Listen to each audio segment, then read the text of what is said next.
Bien, los saludamos hoy muy cordiosamente, Bitajón Emuná, nuestra plataforma. Les da el saludo a todos. Esta es su Reverend Hannah Brundman para ustedes aquí. Continuamos con el tema de la Teshuvá. Vamos con un tema pero muy importante para todos. Debemos aprender ego y trascendencia.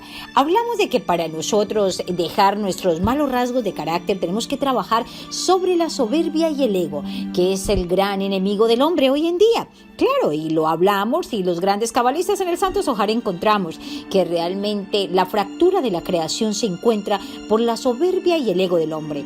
Bien, vamos a aprender aquí un poco sobre ello. ¿Qué nos dice aquí los sabios? Bien, ego y trascendencia, la naturaleza de quiénes somos. Vamos a ver. Hay una medida de insensatez dentro de cada uno de nosotros, que nos encamina a lugares y situaciones que prometen satisfacción momentánea. Oigan lo que dicen los sabios, satisfacción momentánea. En las palabras de la Gemara, esta fuerza impulsora es llamada Ruach Shtut, espíritu de necedad.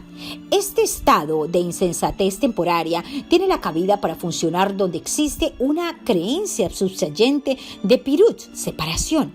Un Ruach Shtut puede crear para nosotros una imagen personal falsa y llevarnos a actuar como alguien que realmente no somos. Es una distorsión del ego humano. Sí, algo es tonto, se aleja de lo que es normal. Un payaso, por ejemplo, nos hace reír con su ridícula vestimenta, gestos y acciones, porque contrastan aguda o inesperadamente con lo que consideramos normal. Kerit significa acto involuntario y es un término común en la Torá que implica transgresión accidental. Por ejemplo, en el Levítico 26-21 nosotros encontramos donde nos enseñan el Kerit es un acto inesperado, no premeditado, que se aleja del curso normal y sano de la vida. Cuando nuestros sabios equiparan un acto negativo con la insensatez, esto nos insinúa que los pecados se desvían de nuestra naturaleza esencial. La negatividad es contraria a la realidad del alma. No es normal para una criatura de Dios una palabra para transgresión esa verá. Escuchen, no es normal para una criatura de Dios una palabra para transgresión esa verá, que deriva de la raíz avar, pasar por encima, ir al otro lado. Cuando una persona hace averá, cambia de lado, cruza un límite dentro de sí mismo.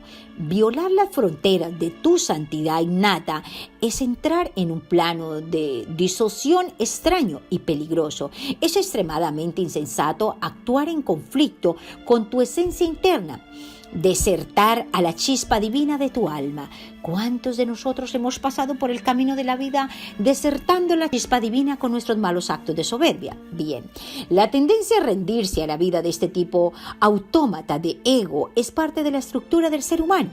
Si la persona organiza su vida alrededor de sus instintos de su supervivencia, su comportamiento se ajustaría al egoísmo del yo, esa capa superficial de su personalidad que tiene a interpretar todo y a todos como una sección de sí misma. En cambio, si organizamos nuestras vidas alrededor de la fuente infinita de vida, nuestra conducta irá tras de los pasos de la dimensión trascendente de la personalidad. Este comportamiento tendrá efectos y beneficios en todo y en todos. La elección es nuestra, si es que abordamos la vida desde una base egocéntrica o desde un lugar de trascendencia holística e integradora. Tradicionalmente, estos dos estados o dimensiones del ser se conocen como Yetzer Hará. La buena inclinación, el impulso altruista. La palabra Yetzer viene de la raíz Yazar, formar, construir, y se relaciona con la facultad de voluntad, como en voluntad libre o libre albedrío. Continuamente, por medio de las elecciones que hacemos, formamos las personas que somos. En el Génesis de nuestro mundo, la Torá nos cuenta que el Creador observó la creación y esta era muy buena. Los sabios del Midrash interpretan muy buena como una referencia a nuestro impulso egocéntrico, pues es esta inclinación la que nos urge a hacer las cosas buenas, tales como construir un hogar, casarnos y crear una familia. De hecho, es bastante saludable aprovisionarse para nuestra propia supervivencia y para asegurar abundancia y seguridad materiales para nosotros y para nuestros seres queridos. Tales actividades son especialmente apropiadas en las décadas tempranas de la vida. Si nos rehusamos a dar expresión a esta inclinación natural, las reacciones de supervivencia y ansiedad nos debilitarían tomándonos de rehén para los niveles más bajos de funcionamiento físico, mental y espiritual. Con esto nos es muy fácil ver que hay un sinnúmero de personas en el mundo rehenes de esta actitud. ¿Por qué? Porque realmente no han alcanzado a superar esos niveles y confrontar la vida administrando y trabajando para tener ese bienestar físico, mental y espiritual. Una vez satisfechas nuestras necesidades para sobrevivir, podemos explorar los planos más sutiles, más espirituales de nuestro ser. El Gaón de Vilna escribe que un buen conservante para el vino bueno son los sedimentos cuando se depositan en el fondo del barril y no se levantan. De la misma manera, el Yetzer, cuando está sentado y asegurado, sirve como una reserva de energía para nuestra vida en este mundo. Si la tarea de esta inclinación es ayudar a mantener la vida, la tarea del yo más elevado es arrear, limitar y distorsionarlo para que apoye nuestro funcionamiento superior. En última instancia, debemos hacer que el ego que torne transparente al alma, de modo que funcione como para instrumento de nuestra inclinación trascendente. Debemos trabajar con ese ego, esa fuerza que sentimos exterior e interior, realmente debemos ponerla a trabajar a nuestro servicio positivo espiritual. Si ocurre lo opuesto y nos rendimos sumisamente al ego, las leyes de la inercia dictan que nuestro egoísmo descontrolado conducirá primero hacia un vicio inofensivo y finalmente a un comportamientos obviamente perniciosos. Esto suele pasar con aquellos que dicen: yo tengo el control de mi propia fe, yo creo en mí, yo sé qué es lo que tengo que hacer, cómo lo tengo que hacer, dónde lo tengo que llevar y finalmente cómo tengo que comportarme. Yo sé que no me están educando como tiene que ser. Cuidado con esos egos y ese altruismo. Cuando una persona totalmente egoísta precisa comer y carece de medios o de la voluntad de obtener alimento de una forma apropiada, no le importará robar o amenazar el bienestar de otro para satisfacer sus necesidades. El ego, el capricho del hombre. Una vez más, la maldad no es intrínseca de la naturaleza del ego. El ego solo tiene inclinación a la supervivencia. La exageración, desalineación o estancamiento de su instinto de supervivencia es lo que transforma al ego en un instrumento del mal. Cuando es dominado y direccionado hacia satisfacción de nuestras necesidades espirituales, el Yetzer no es Ra, sino una herramienta que pueda ayudar a generar una abundancia de fuerza y esmero. Recuerden, Yetzer es instinto. Otro nombre para este nivel de personalidad es el alma animal, ya que actúa por instinto y reflejo, buscando proteger y promover su propia vida y genética. Recordemos que estamos dominados por dos almas, el alma animal y el alma divina. El alma animal que posa en el lado izquierdo del cuerpo y el alma divina que toma el lado derecho del cuerpo. El alma animal es como un buey al que debemos poner un bozal y yugo. Debemos trabajar porque la que domine sea el alma divina constantemente en nuestro ser. Con el fin de proteger su yo de los demás, el ego enfatiza la percepción de la otra edad. Si no es controlada, esta percepción vuelve forzada, proyectando la experiencia de la realidad como una serie de entidades separadas sin relación entre sí e independientes del Creador. Este es el paradigma del Simpson. La prisma opaco de contracción, ocultamiento, limitación y separación. Cuando la separación es el único modo de conciencia disponible, uno está fundamentalmente en conflicto con los otros e incluso consigo mismo. Puede experimentar un eclipse interno de lo trascendente. El Yetzer Hatov, que es el instinto del bien, centrado en la trascendencia. Recuerden, el Yetzer Hatov, centrado en la trascendencia, contempla la realidad tal como realmente es. Ve que la diversidad del universo físico está interconectada y permeada de Ahudut, la unidad del Creador. En este modo de conciencia se ve que el Tzimtzum son los Kipshutov, el concepto del ocultamiento divino, no es lo literal. ¿Qué aprendemos? Que cuando nosotros trabajamos en dominar ese ego ese ego interior, podemos llegar a alcanzar el Yetzer Hatov, que es el instinto del bien, aquel que nos da claridad mental para alcanzar la conexión, el entendimiento de lo espiritual. No nos quedamos atrapados en el ocultamiento del mundo físico, sino al contrario, podemos centrarnos en ese mundo. Hablábamos de que podíamos centrarnos en ese mundo espiritual maravilloso, que era la conciencia de la claridad mental, la parte del instinto del bien. El ocultamiento y la separación se perciben en la superficie, pero es transparente, subsayente a la conciencia de la unidad absoluta, tanto por encima como por dentro de la creación. Estas dos fuerzas son las raíces de la aparente dualidad interior y el conflicto existente dentro de cada uno de nosotros. Una fuerza instruye a la persona a buscar aquello que parece gratificante en el momento. Es la conciencia que observa la realidad a través del prisma de un aparato tridimensional y, por lo tanto, persigue la imagen, lo inmediato y lo materialista, mientras que la otra fuerza está conectada con lo trascendente. Observando, por lo tanto, la imagen completa, echando un vistazo hacia el pasado, presente y futuro y la inmensidad de toda la realidad. La quintesencia de la conciencia de separación es Avodah Zará, la idolatría. En la adoración de ídolos, uno toma un algo y lo transforma en un todo. Una imagen o concepto individual es separado de la realidad y considerado el entero. En el Tania encontramos que dice que cada pecado o acción negativa está impregnado por Avodah Zará. Debemos de cuidarnos muchísimo porque muchos de los pecados, cada pecado, tiene una impregnación de Avodah Zará. Entonces, ¿qué nos enseñan los sabios? Que cada uno de nuestros pecados está impregnado por la idolatría, que debemos de cuidarnos mucho de ello. Esto se debe a que semejante acto sirve a un impulso inmediato o deseo, sin considerar el hecho de que cada causa tiene un efecto y todo está interconectado. La perspectiva de quien lo realiza se limita al momento y hay una desconsideración ciega hacia uno mismo y los demás. Para aclarar, limitar la perspectiva de uno al momento presente es lo opuesto a la condición espiritual liberadora. Es estar en el ahora, que mencionaremos en los capítulos anteriores. Hay dos, ya los habíamos mencionado, en los otros capítulos que hemos venido estudiando en cuanto a la Teshuvá. Hay dos maneras distintas de vivir en el ahora, con una vasta diferencia entre ambas. Una es vivir para el ahora. Ojo con esto. Una es vivir para el ahora y la otra es vivir en el ahora. Vivir para el ahora es estar limitado al ahora. Esto puede significar actuar espontáneamente, pero sin considerar la motivación o el resultado de las acciones propias. Es también descartar la intencionalidad, la apertura, la conciencia y la responsabilidad. Vivir en el ahora es contemplar el presente eternamente expansivo, que trasciende, pero también abarca el pasado, el futuro, la causa y el efecto.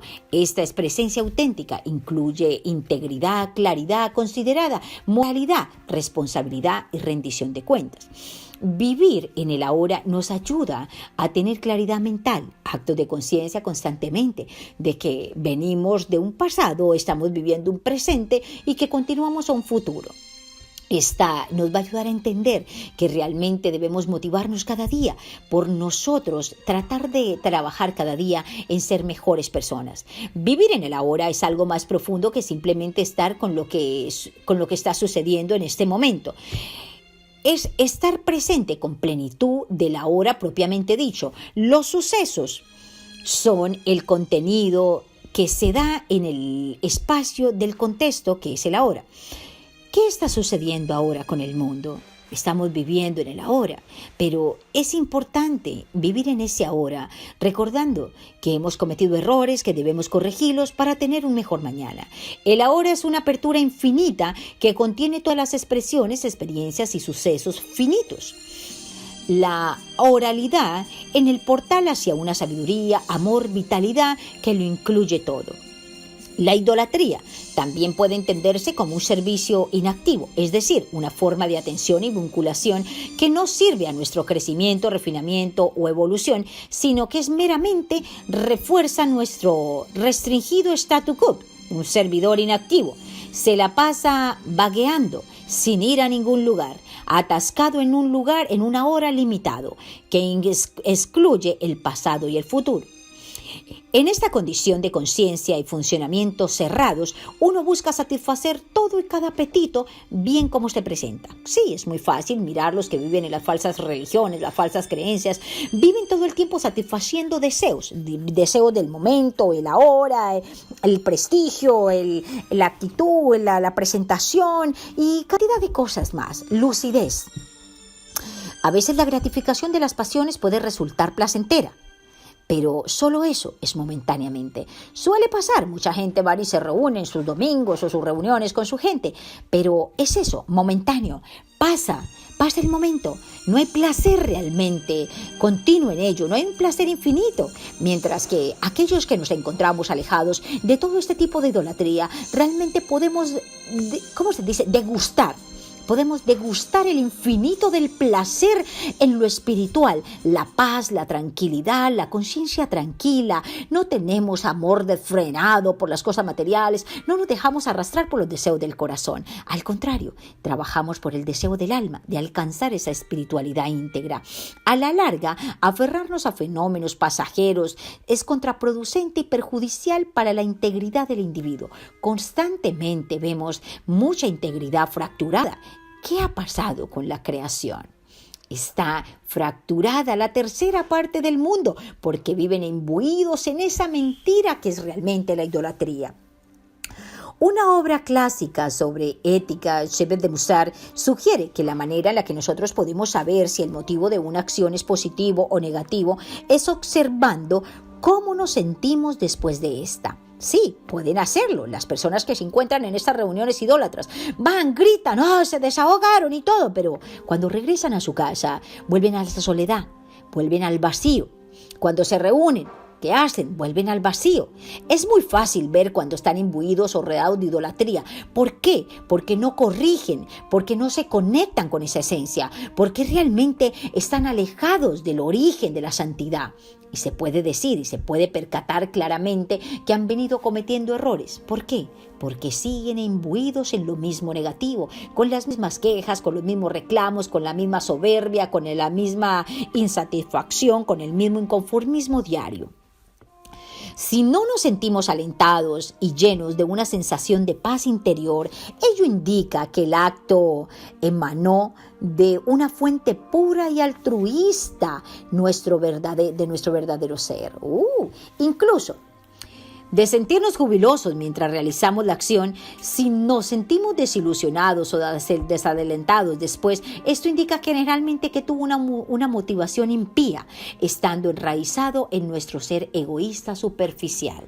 ¿Cómo me ha gustado este tema? Esto realmente sirve para tratar de quitar muchas vendas a los ojos de los que andan imbuidos en la idolatría y confundidos con falsas creencias. Rabbi Levi Yitzhak de Berdyshev enseñó que durante la acción misma debemos observar con honestidad si tenemos o no un sentimiento de cognición elevada y expansiva. Esto indicaría la activación y la participación de nuestra alma superior. Si nos sentimos reducidos y más restringidos durante esta, ello indicaría la involucración del ego. Prestar atención a la fuente de nuestras acciones ayuda a la toma de decisiones. Estas pruebas de tornasol nos pueden ayudar a estimar si estamos siendo genuinos con nosotros mismos o no. Cuando no sabemos si debemos hacer algo o no y no hay una directiva clara en la Torá, dice Naimanides, debes intentar eliminar de la imagen toda consideración de placer personal. Entonces podremos evaluar más fácilmente la decisión desde una inteligencia imparcial y abierta. Podemos preguntarnos, aparte del placer sensorial o inmediato que experimentaré de esta sensación, ¿es para mejor? ¿Sirve a un bien mayor? ¿Me acerca más a mi ser superior y a Dios? ¿Me vuelve más sensible y disponible a las necesidades de los demás? ¿O satisface apenas un deseo temporario y eventualmente me separa de dónde, quién y cómo y qué quiero ser yo en verdad? El egoísmo engendra desprecio por quien quiera obstaculice el camino hacia el logro de sus objetivos. Hasbe Shalom. Crea una inhabilidad para tratar con otras personas. Todo el tiempo se están cuestionando los unos a los otros y están mirando los defectos del otro. Eso es ego, cuidado con ello, salvo como expansiones utilitarias en el propio deseo. En última instancia, el egoísmo subsista soledad y depresión. Es muy cierto, cuando no te hallas, cuando realmente tienes y te imbuyes en un sentimiento de inconformismo, de soledad y de depresión, eso es ego.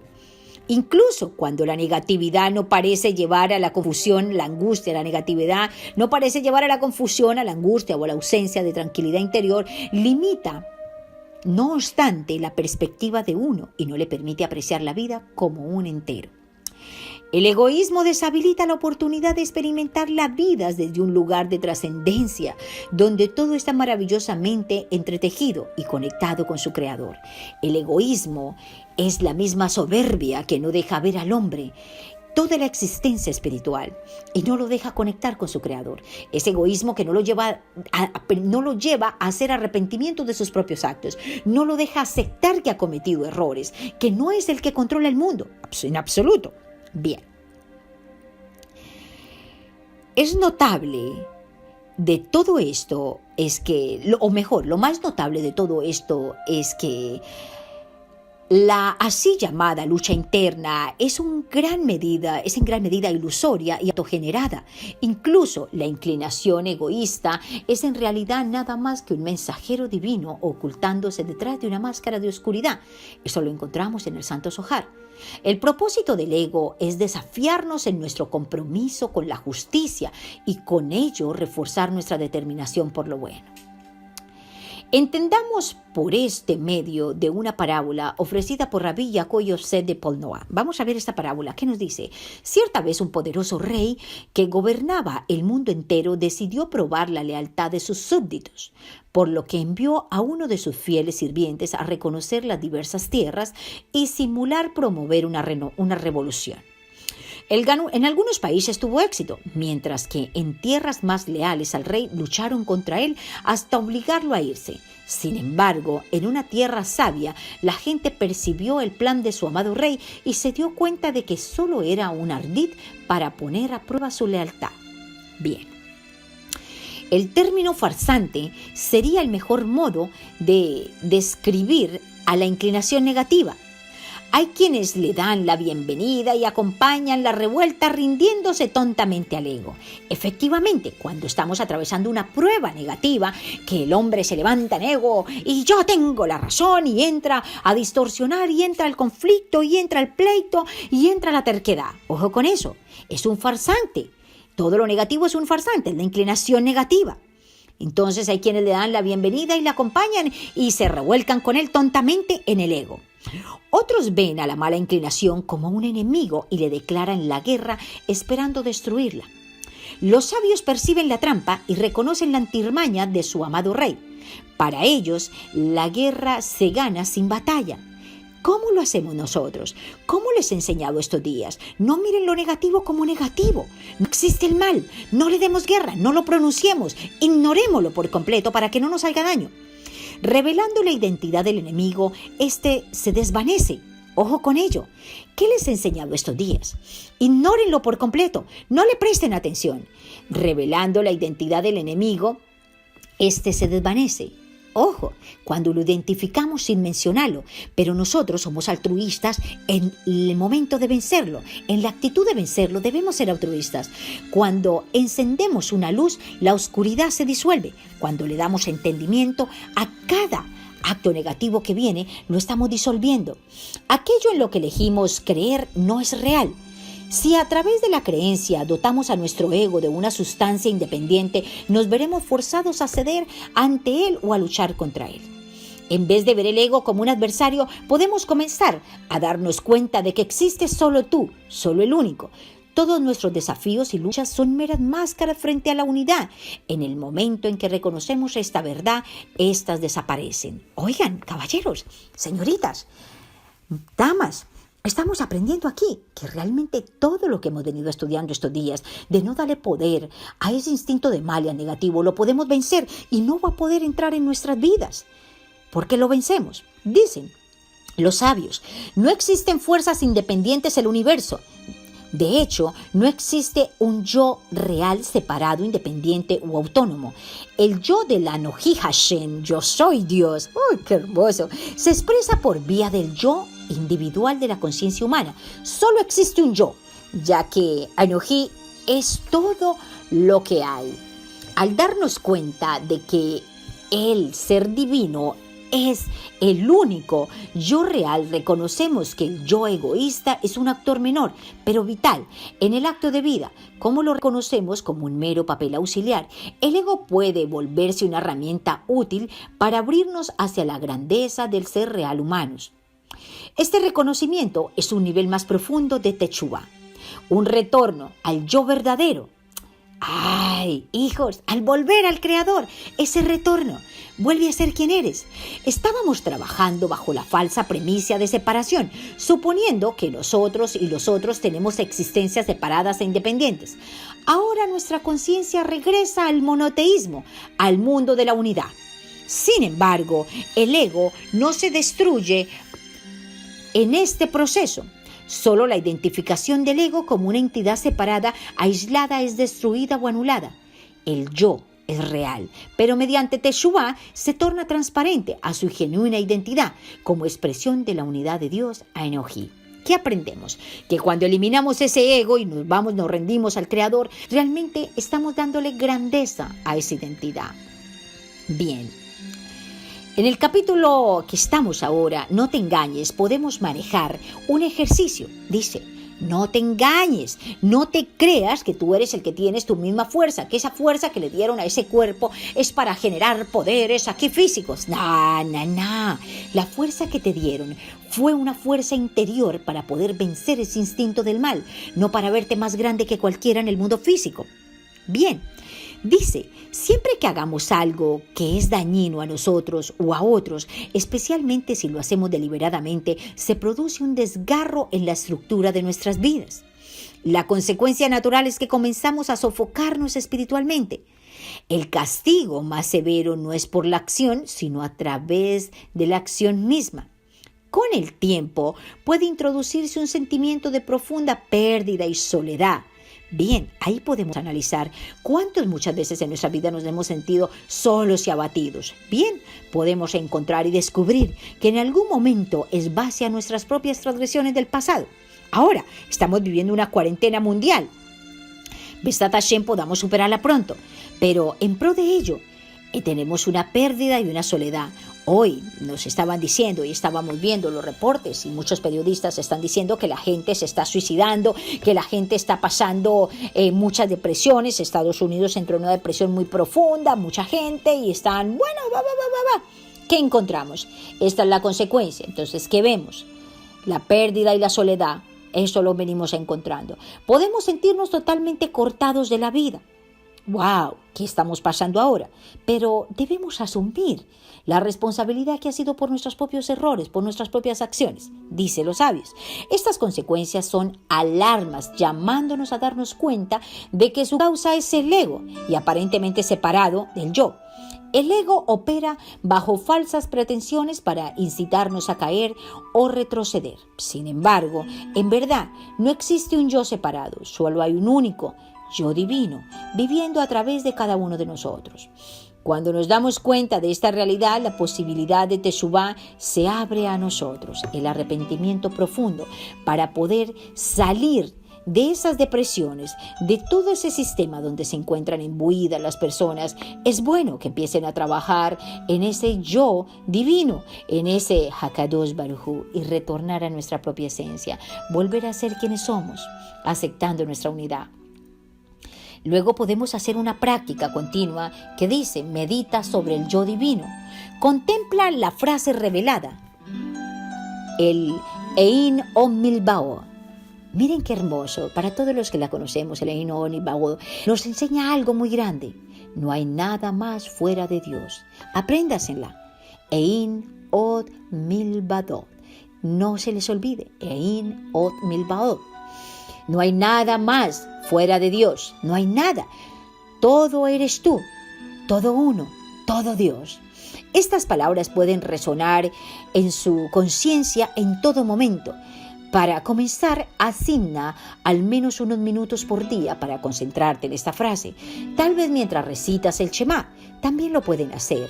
Cuando recitamos el Shema en las mañanas y en la noche, para nosotros los judíos y para los no judíos, también es una frase muy linda. Reconoce Israel, escucha Israel, que solo Hashem es uno. Solamente uno, el Eterno es uno, nada más. Entonces, ahí podemos reconocer esa esencia. Todo eres tú, todo uno, todo Dios. Eino milbao, todo lo podemos aceptar. Entonces, en la recitación lo recalcamos todo el tiempo. Y dice, o te relajas del día. Ciertamente, toda vez que te sientas llevado hacia la negatividad, medita acerca del Ein Ot Milbadot. Es importante y disuelve tu yo, separado el yo divino. Anúlate ante esto, ante tu voluntad y di, Shema Israel Hashem Eloheinu Hashem Echad, Eino Milbabot. ¿Por qué? Porque todo eres tú, todo uno. Y sé que esto que está pasando ahora solamente viene de ti. Y es porque tú así lo has querido, así tú lo has aceptado, Hakadosh Baruj Hu. Que sea tu voluntad, que Mashiach se pronuncie pronto y con él la reconstrucción del Bet Hamidash y todos los judíos podamos retornar a Israel en una pronta redención de la mano del Rey, que será el fundamento de la presencia de Hakadosh Baruj Hu en esta tierra. Para todos una bendición muy grande y que los ojos de todos que guardan el mérito de escuchar estas clases puedan tener luz de ver el arribo de Mashiach y la reconstrucción del templo. Todos nosotros en esta humanidad, en esta creación, somos llamados a corregir la fractura de ella, que es el ego y la soberbia. Aquel ego, aquella soberbia que fracturó la creación, es hora de repararla. Es la responsabilidad de todos y cada uno de nosotros. Reparemos esta creación. Es el momento. Está clamando a gritos esa reparación. Está en nuestras manos. No se atemoricen, no se llenen de miedo. El miedo no es permitido ahora. Ahora viene la reparación, la práctica, aquello maravilloso que es el ser conscientes, que somos humanos y que hemos cometido faltas y que debemos retornar al Creador. Desprendernos del ego y de la soberbia. La tarea número 1 en este momento, en este llamado de conciencia. Bendiciones para todos. Esta fue su Rebbe Hannah Brudman. Un abrazo. Que Kadosh Baruj Hu siga dando luz a las naciones y a nuestro pueblo de redención ahora. Amén.